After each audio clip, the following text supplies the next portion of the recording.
greatest gift I ever got was to be alive and know it. The greatest thing I ever did was care. The greatest day I ever had, I found a way to slow it down, down, down. The music in my mouth is like an ever-flowing ocean, dancing to the ocean sound. Still I'm trying to hear the melody, I'm trying to find the time and slow it down, down, down.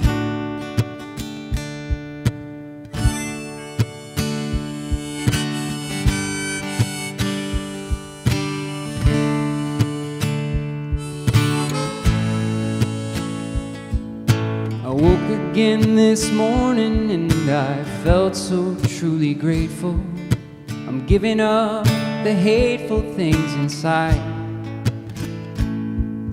I listen to this heart of mine and take the time to write things down, down, down. The pulp inside the tree is like a river flowing nowhere, knowing that we're homeward bound. Still I'm trying to make the memory, I'm trying to find the time and slow it down, down, down.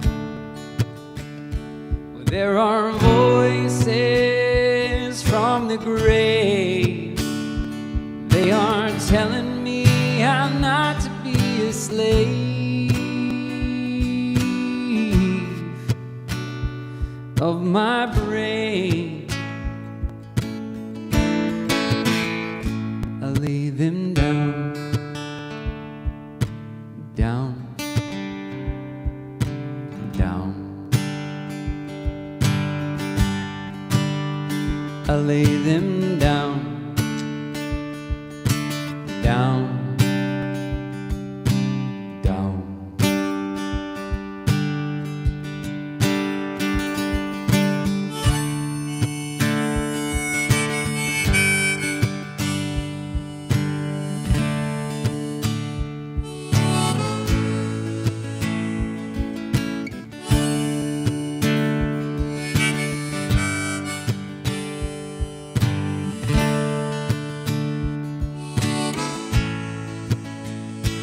There are voices from the grave, they are telling me how not to be afraid of my brain. I lay them down, down, down. I lay them down,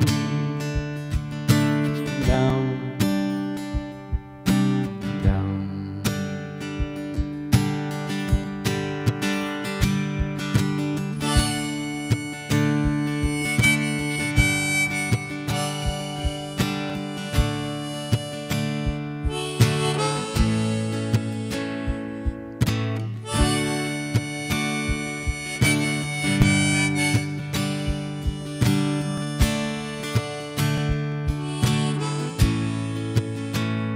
Still I'm trying to make the memory, I'm trying to find the time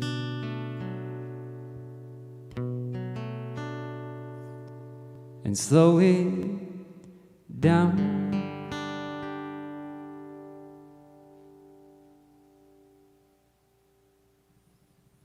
Down.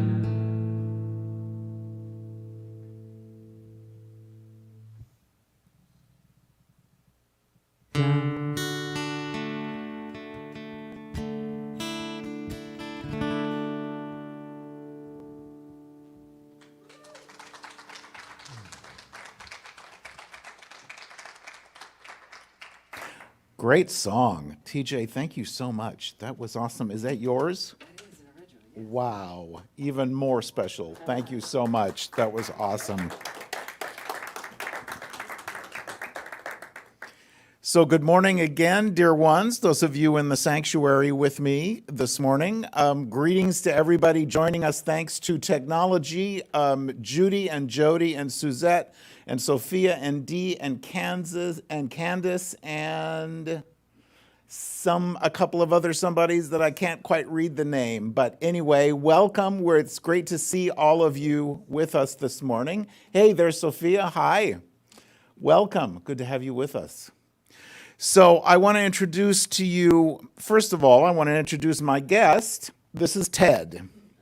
Ted was my mother's teddy bear. So he's a little worn around the edges, but he's about 91 years old and still going strong. So he is with us this morning. Glad you're here. So you're going to sit over here and behave yourself.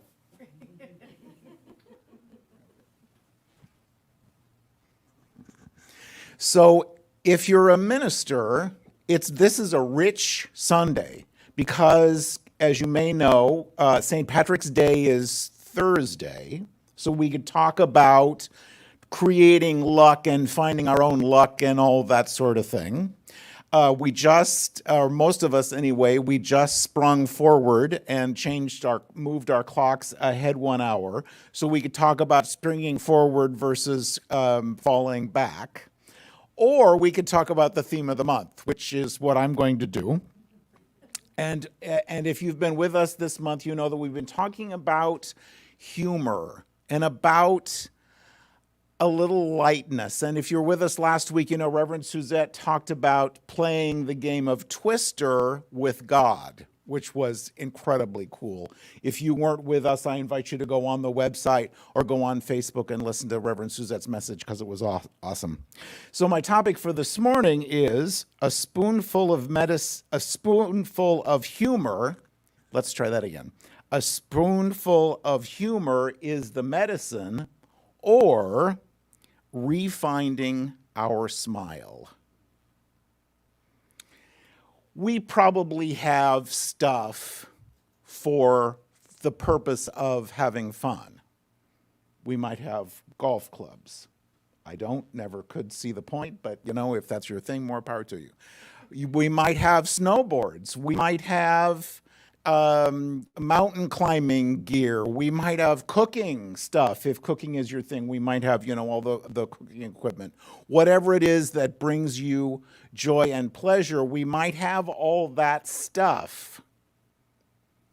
But are we having fun? Is it when we're out doing whatever we're doing under the label of fun, are we really having fun? Have we built up a tolerance? So, yeah, this is fun. I'm having fun. See, watch my face. I'm having fun. But then, yeah, I'm having fun right now, but I'm not having 100% fun because I'm thinking about how I don't want to go to work tomorrow morning, which I do want to go to work tomorrow morning, but I could be thinking about that. Or somebody's got to take the dog out when we get home. Or I forgot to clean the kitchen. Or I can't believe I did that last night. Or whatever the case might be. So are we missing out on the joy and the passion and the wonder and the fun of this moment because we're forgetting to stay in this moment and are somewhere else instead? Don't tell anybody, but I have a need for control. Especially when it comes to calendars and arrangements and travel. I'm from the old school where you went on the internet and you went on MapQuest and printed out your directions for wherever you were going so that you knew where you were going. And even after the smartphone and even after I had a cell phone, I would still do that. And then a couple of times what happened was I went a different route, or they're working on the road that way, so I need to go a different way. And of course, the problem with printing out the directions, if you don't follow them 100% exactly, then you're in the soup. Spoke at a church in little tiny town outside of Chicago several years ago, and I had my directions, and something happened. And it was off the interstate and off the main road and on the 2-lane road, and I'm like, so the sun is setting in the west, so I'm going to go east, and I'll either find the interstate or fall into Lake Michigan. And the good news is, I found the interstate. But that was one of the few times when I just said, we'll just go in this direction, and somehow, some way, the universe will lead me to where I need to go. And of course, the universe did. But several years ago, we went to England and Ireland with 2 friends. Had an amazing time, and I drove. If you've ever driven in some countries in Europe, you know that they drive on the wrong side of the road. And so I can't be thinking if I'm going to have steak and kidney pie or fish and chips for dinner, because I've got to be fully present. It was an amazing metaphysical lesson, because I've got to be fully present and keep this car in the wrong lane, because otherwise I'm going to drift and have a big mess. So it was so complete in the moment, complete out of control, because our friends were, some of the first people we met when we found New Thought, and so they were just totally in the moment and didn't believe in reservations. So we're doing bed and breakfasts across England and into Ireland with no reservations. We just show up at the door and, hi, we need 2 rooms. And wouldn't you know it, every time there was a room. Every time. And looking back, as heart pumping as it was to have to do these things and to need to do these things, it was an amazing trip. And so we did London and around England, and then took the car and the ferry over to Ireland and went to Waterford and did the tour at Guinness, which was a religious experience. It just was amazing. It really was so much fun. But it was also intense. It was fun, but it was also when we're out having fun, what we label as fun, what should be fun, are we really having fun? Or are we thinking about what we didn't do or what we're going to need to do, or something other than allowing ourselves to be in the present moment? You've heard me talk before. I recently rediscovered Disneyland. Hadn't been in however many years, and my beloved is a huge Disneyland fan, and he's like, well, I'm okay, I'll go once. And then we bought the annual pass, and we've been there 5 or 6 times so far, with plans to go again very soon. It's just the most amazing experience, because, well, Pooh Bear is there, and I'll talk about Winnie the Pooh in a few minutes, but it's just, it's complete. Escape is not the word I want, but it's a complete going away from what's necessary. I'm sorry, my phone is ringing in. There's nothing I can do for you because I'm in line to go on to Space Mountain, and I'll just have to get back to you. So the big decision is, do you want to ride the Rise of the Resistance, the Star Wars thing again, which is just, oh my God, or do you want to go get lunch? A or B. It's so wonderful. It's fun. When was the last time we allowed ourselves to have fun? So one of the books I'm using for the talk this morning is Repacking Our Bags. I've quoted from it a few times before, and I just absolutely love it. And in the book, they say, it's Repacking Your Bags, Lighten Your Load for the Rest of Your Life by Richard and David. And in the book, they write, what's really missing is a sense of joy. People find that they no longer feel an authentic joyfulness in living despite all the fun stuff they have and have to do. What's happening to people is that they have lost a delicate but critical component of aliveness and well-being. They have lost their eccentricities. Rather than celebrating and experiencing our unusual qualities and differences, we try to fit in. We try to be responsible and practical and mature and all of those other things, rather than allowing the inner child and the little child that really wants to go to Disneyland to come out and play.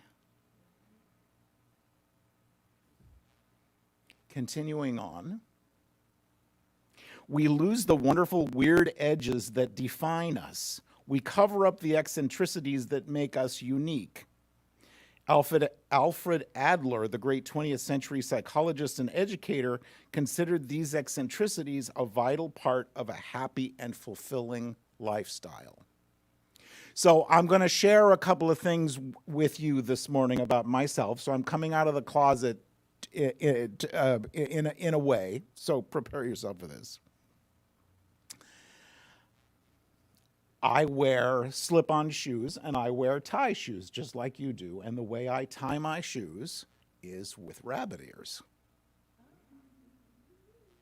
Do you know? Anybody else willing to come out of the closet and admit that? Okay, that's all right. So you do the one ear and you do the one ear and somehow that goes into the rabbit hole and it's just the silliest thing. And at one point, I'm like, for God's sake, Jerry, can't you figure out how to tie your shoes? Well, does it work? Yes. Do they stay tied? Yes. Well, then maybe it's okay. Maybe the end justifies the means, and so as long as we're getting done whatever we need to get done, it's okay. Interesting.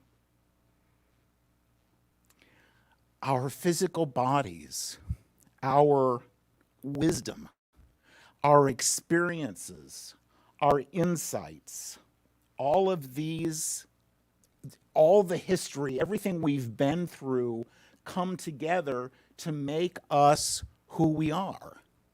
Unlike anyone else that is living or ever has lived. We are unique. We are the beloved. I'm not sure which slide is first.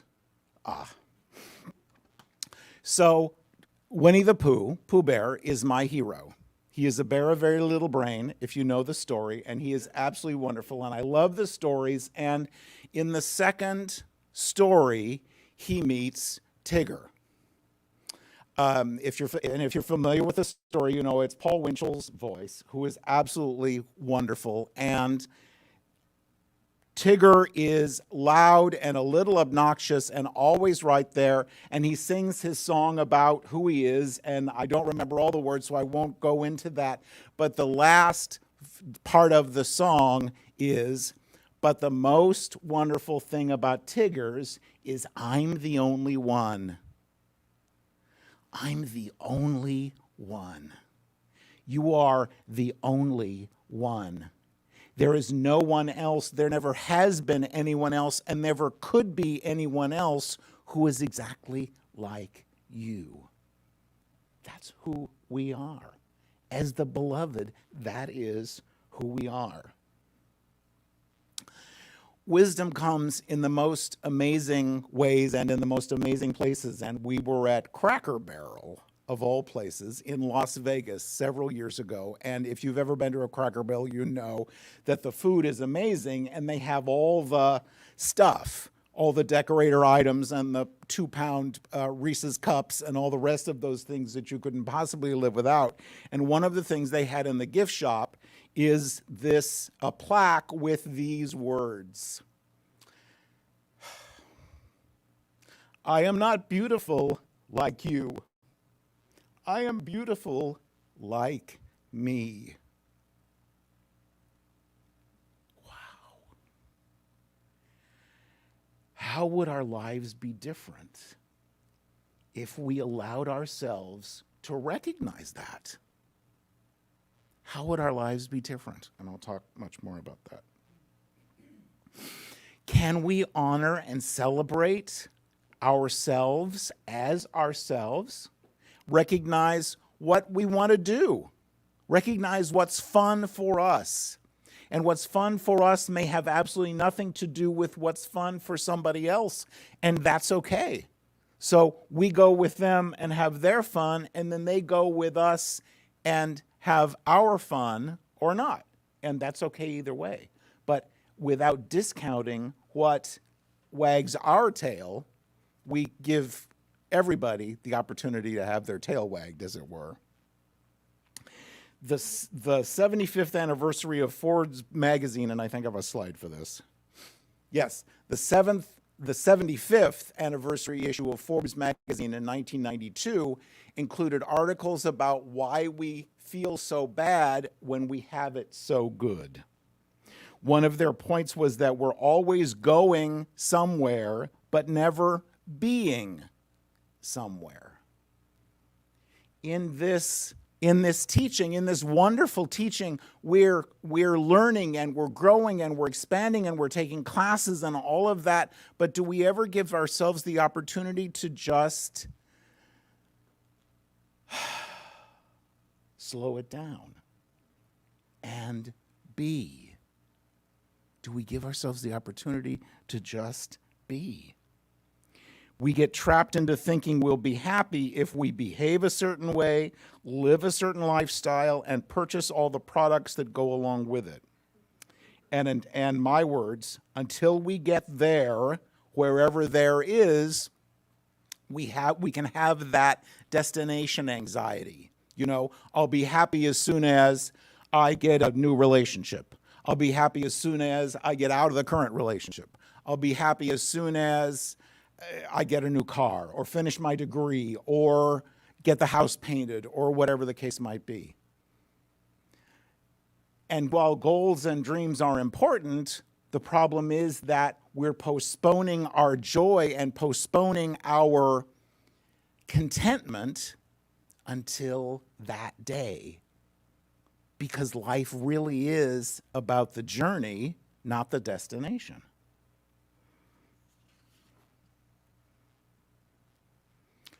We are focused. We are dedicated. We are mature. We are all those things.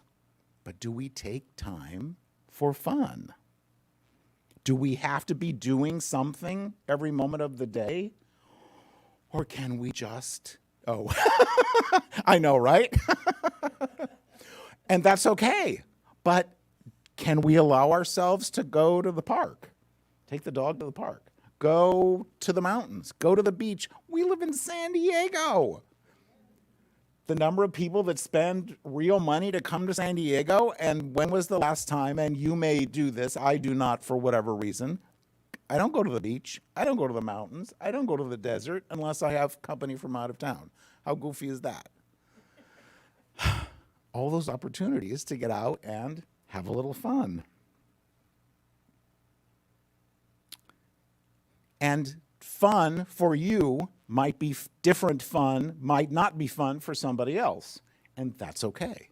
So if you're in relationship with someone or of a close friend that you travel with, or kids or whatever, go with them and allow them to have their fun, but then invite them to go with you to have your fun, because obviously it has to go both ways.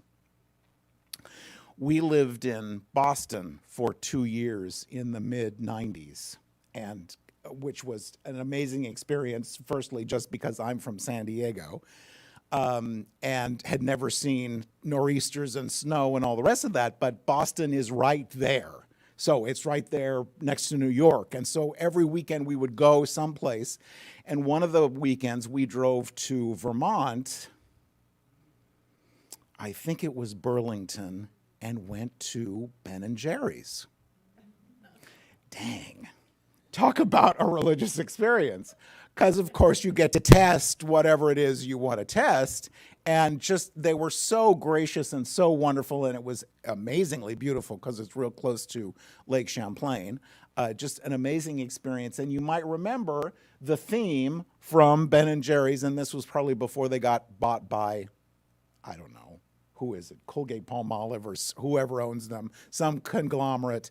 But their theme was, if it's not fun, why do it? Yes, that's Jerry of Ben and Jerry's, not Jerry of me. But nonetheless, if it's not fun, why do it?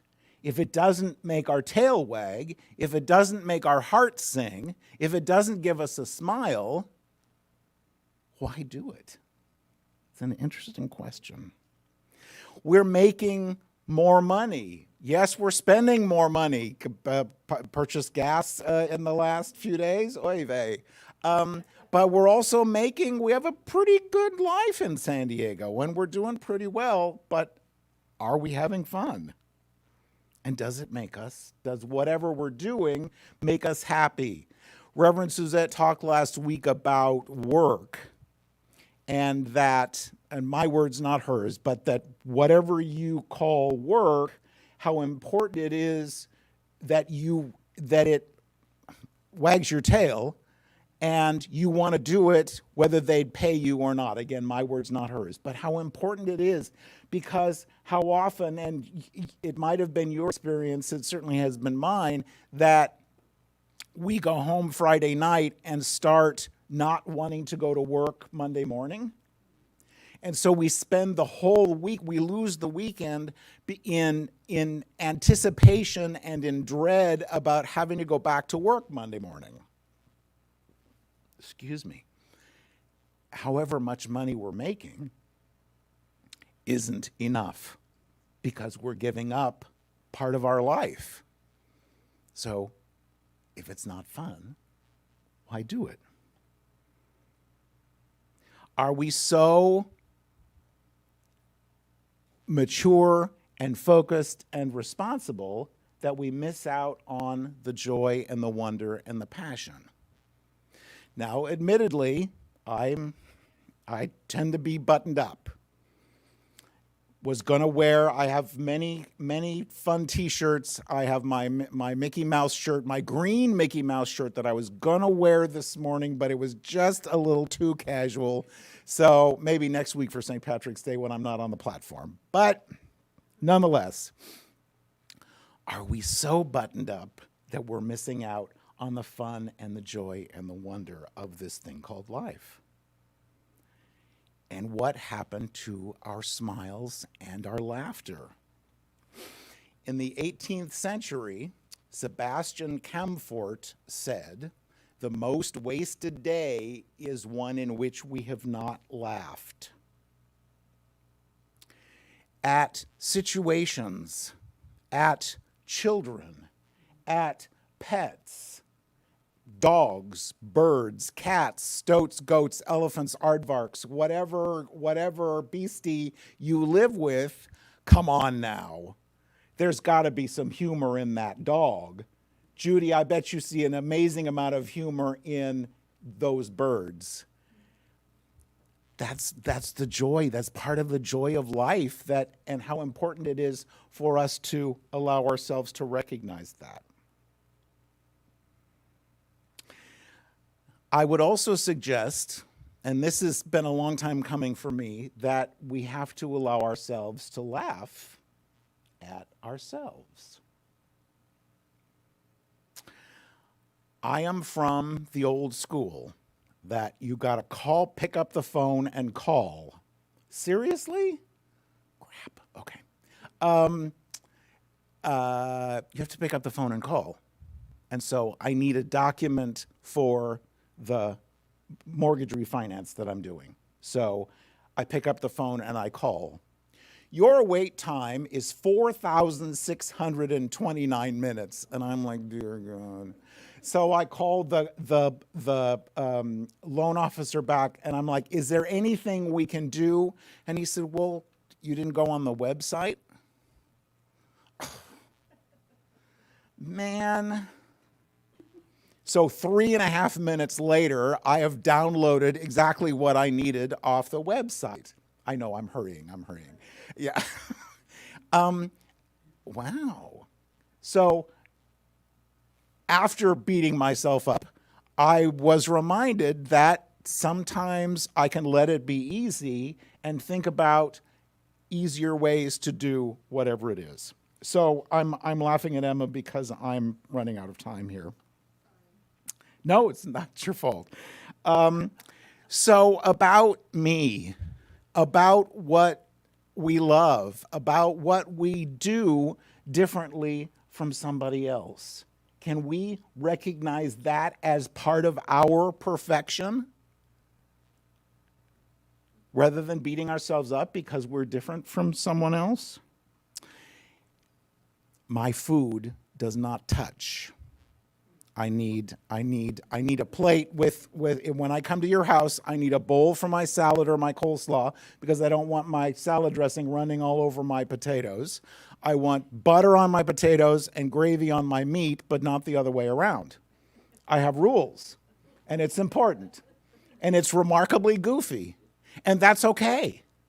And whatever you do that are your preferences, that's okay, because it's the essence and the joy and the passion and the wonder and the eccentricities of who you are. So I need to move right along, and let's talk about refining our smile and ways that we can do that.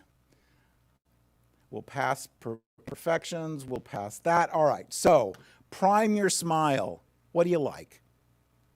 I Love Lucy, Golden Girls, Bewitched, Modern Family, just whatever makes you smile, makes you laugh. Go home and put a couple of episodes on. Laugh. Physical laughter. They have studied and reported that physical laughter makes a huge difference in healing our emotions and our physical bodies. Play with the kids, with the pets, with the stuffed animals, whatever you want to do, but get out there and have a little play and a little frolic. Wear an odd article of clothing.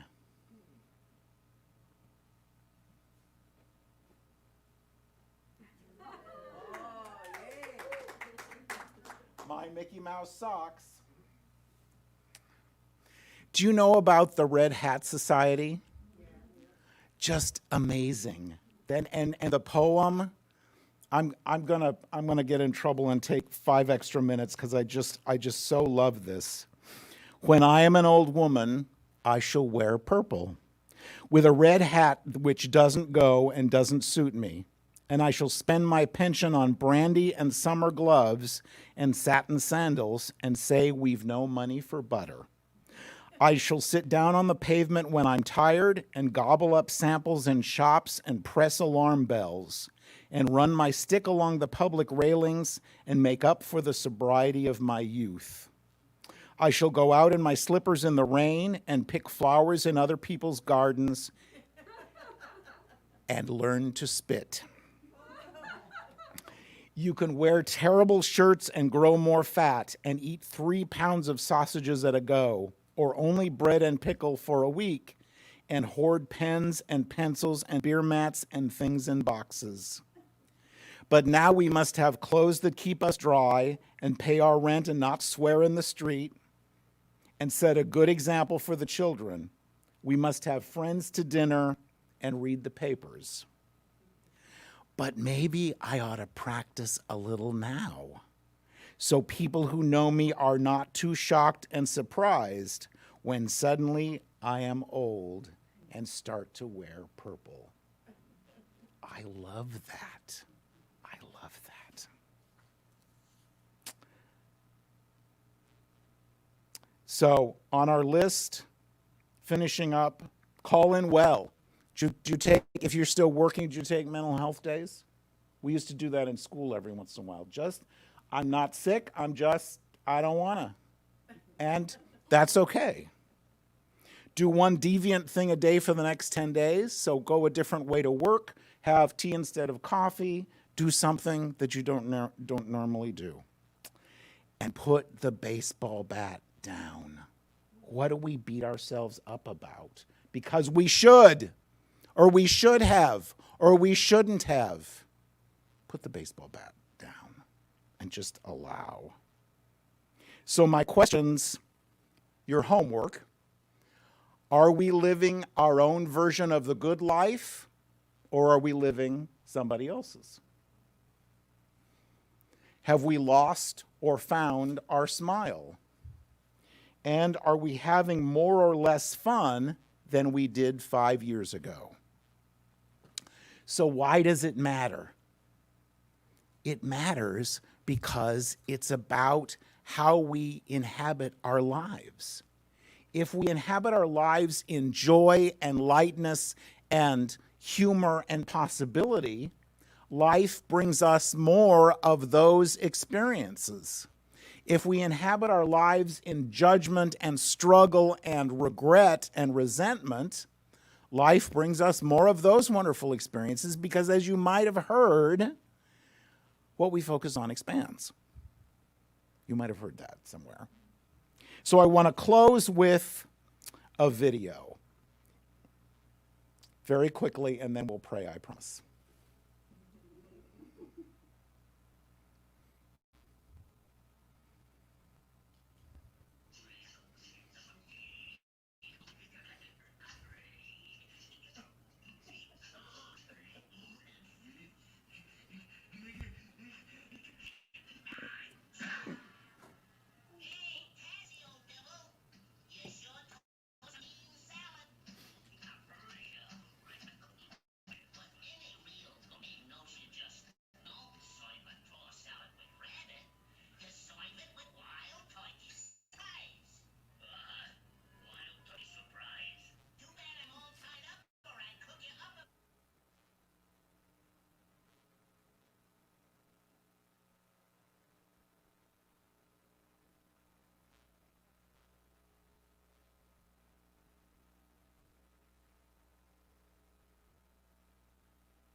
Spiritual wisdom. Join me in the light for just a moment.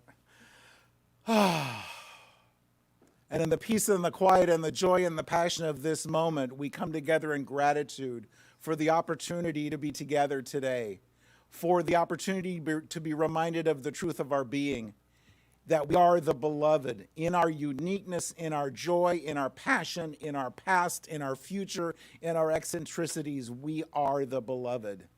And we move forward in honoring ourselves for everything, recognizing that that's part of who we are.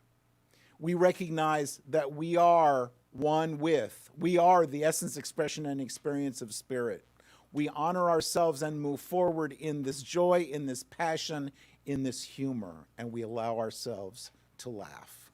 For our time together, we give great thanks. Together we say, and so it is. Thanks, everybody. Back to TJ.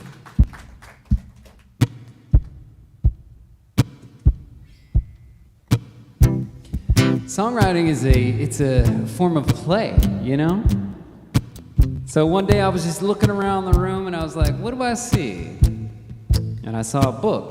The book was called The Love You Make. It's a beautiful rendition of the story of the Beatles, and I'm a big fan of the Beatles. And so one of my tricks as a songwriter is taking something and just kind of flipping and reversing it, you know? So I looked at that and I said, the love you make. Let's start with You Make the Love. And this song just sprang from there, you know. Next thing I knew, I had an homage to Row, Row, Row Your Boat. That's the mystery of life. And this song is called Merrily. So I might ask you to sing along with me. We'll see if we can get there. You make the love, the shapes, a circle. Pick it up, take it in, let it go again. There's a path and a stream. Life is flowing ever constantly away. Away. Yeah, we roll along. We sing our song merrily. Merrily.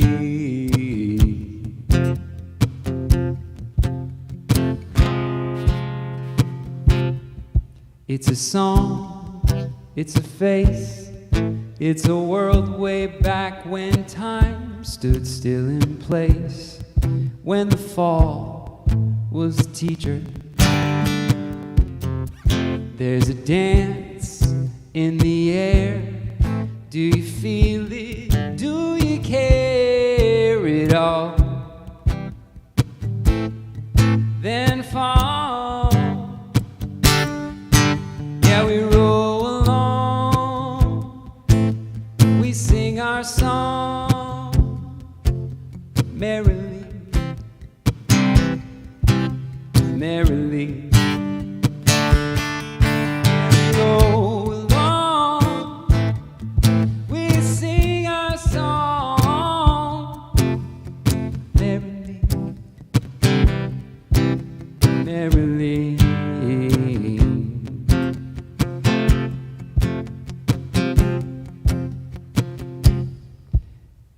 Row, row, row your boat gently down the stream. Merrily, merrily, merrily, merrily, life is but a dream. Row, row, you remember the words? Gently down the stream. Merrily, merrily, merrily, merrily, life is but a dream. Row, row, row your boat gently down the stream. Merrily, merrily, merrily, merrily, life is but a dream. Life is but a dream. La la la la, life is but a dream. La la la la, light can find its way through anything. La la la la, life is but a dream. La la la la, light can find its way through anything. La la la la, life is but a dream. La la la la, life is but a